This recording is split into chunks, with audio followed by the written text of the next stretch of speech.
Comment prendre soin de sa thyroïde?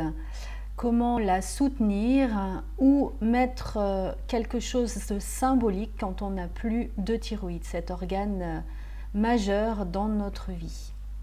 Bonjour à tous, je suis Véronique Chaput, sophrologue, praticienne en hypnose et psychothérapie énergétique. La thyroïde est un organe majeur. Effectivement, c'est la porte entre le dedans et le dehors, le haut et le bas. En un mot, c'est l'organe de l'équilibre. Dans sa symbolique, elle unit le bleu, donc le ciel, avec le rouge de la terre. Et elle va plutôt être sur un violet. Notamment, le violet, c'est de l'iode fumé, c'est la même couleur. La thyroïde, dans sa symbolique, elle va montrer l'incarnation, notre capacité à métaboliser, à pouvoir maintenir notre température, notre ossature, donc tout ce qui fait que l'on s'incarne dans ce corps-là.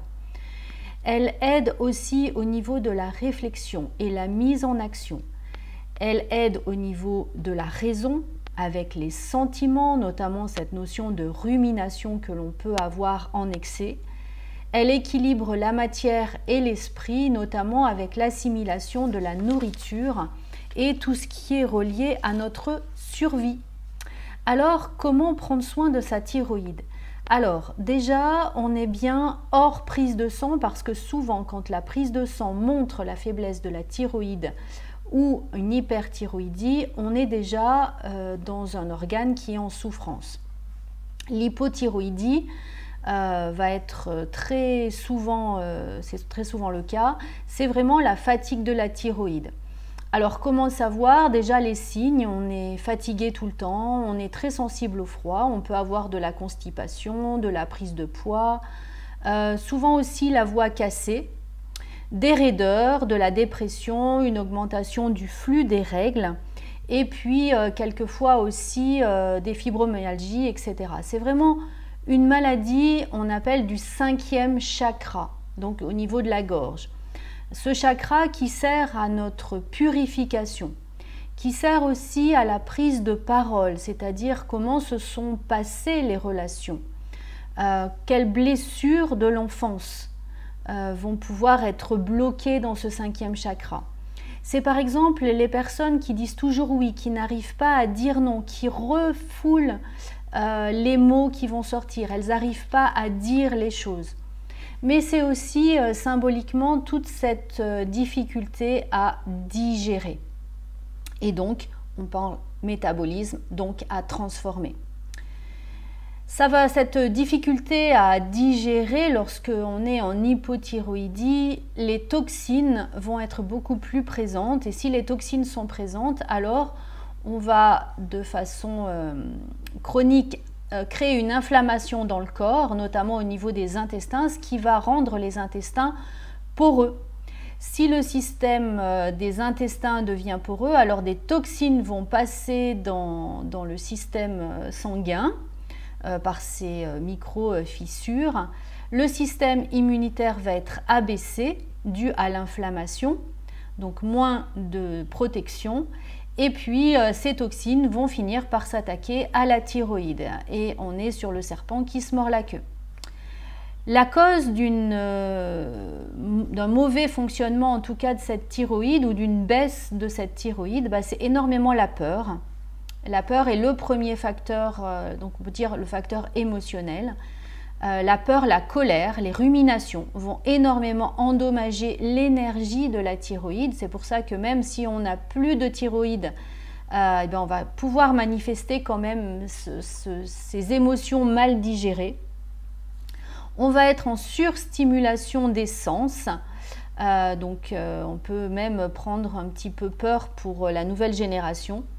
L'excès d'alcool, mais aussi l'excès d'aliments crus.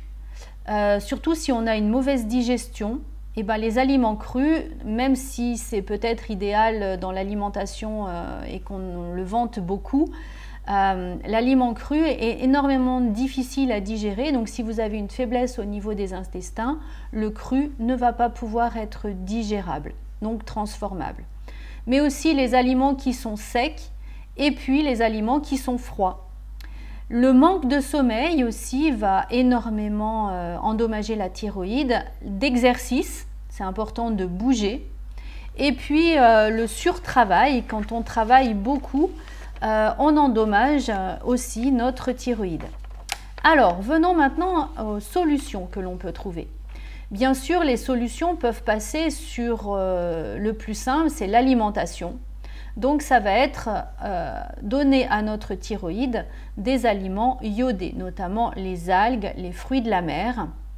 Donc ça va être une recharge importante pour soutenir notre thyroïde, pour permettre qu'elle fonctionne bien et qu'elle puisse diffuser toutes les hormones. Mais aussi les noix de Brésil, si vous mangez 3 ou 4 noix du Brésil par jour. Les amandes, une dizaine d'amandes par jour. Vous pouvez, pour une meilleure digestion, les faire tremper les noix du Brésil et faire tremper les amandes. Ça les ramollit, c'est plus facilement digérable. Mais le gingembre et les légumes frais peuvent aider aussi la thyroïde. Par contre, on va oublier les jus de fruits, les tomates, les laitages et tout ce qui est sucre, puisque ça va au contraire pénaliser notre digestion et donc endommager notre thyroïde. L'eau chaude va être un bon vecteur pour maintenir notre thyroïde à flot. Et puis, vous pouvez aussi commencer à bouger, la marche, le yoga, la sophrologie, de pouvoir pratiquer la respiration, notamment la respiration alternée. Les massages vont permettre de bouger le corps, de faire circuler l'énergie et donc de permettre un bon fonctionnement de votre thyroïde. D'autres petits exercices aussi qui vont être bénéfiques pour votre thyroïde, c'est par exemple la marche pieds nus, de pouvoir marcher sur l'herbe, et on peut même proposer d'autres exercices qui vont être très bien pour vous. Ça va être de marcher une douzaine de pas dans l'herbe et puis ensuite de faire une douzaine de pas au niveau de petits cailloux ou de sol un peu différent de l'herbe. Et là, vous allez alterner une douzaine de pas et vous faites cet exercice 3 fois de suite.